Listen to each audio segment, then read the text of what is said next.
President Trump announced last week that he was returning North Korea to the U.S. list of state sponsors of terrorism after having been off the list for the past 9 years.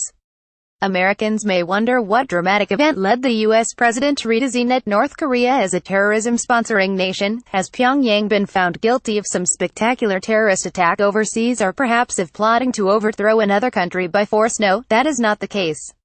North Korea is back on the U.S. list of state sponsors of terrorism because President Trump thinks the move will convince the government to give up its nuclear weapons and ballistic missile program. He believes that continuing down the path toward confrontation with North Korea will lead the country to capitulate to Washington's demands.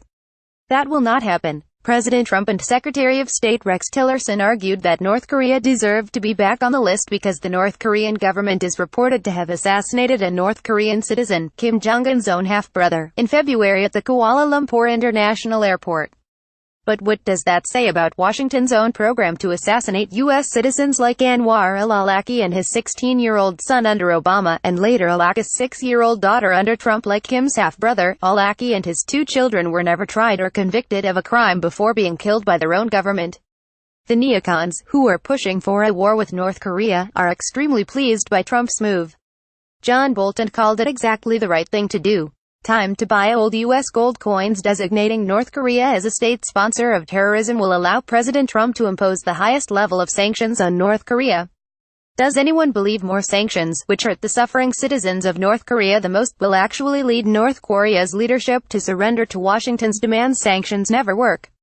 They hurt the weakest and most vulnerable members of society the hardest and affect the elites the least.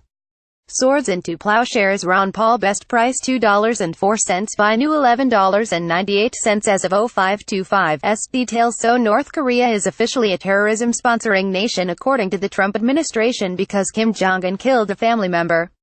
Meanwhile, Saudi Arabia is in the process of killing the entire country of Yemen and no one says a word. In fact, the U.S. government has just announced it will sell Saudi Arabia $7 billion more weapons to help it finish the job. Also, is it not state sponsorship of terrorism to back Al-Qaeda and ISIS, as Saudi Arabia has done in Syria? The truth is, a state sponsor of terrorism designation has little to do with actual support for global terrorism. As bad as the North Korean government is, it does not go abroad looking for countries to invade. The designation is a political one, allowing Washington to ramp up more aggression against North Korea. Next month, the U.S. and South Korean militaries will conduct a massive military exercise practicing an attack on North Korea. American and South Korean Air Force fighters and bombers will practice enemy infiltration and precision strike drills.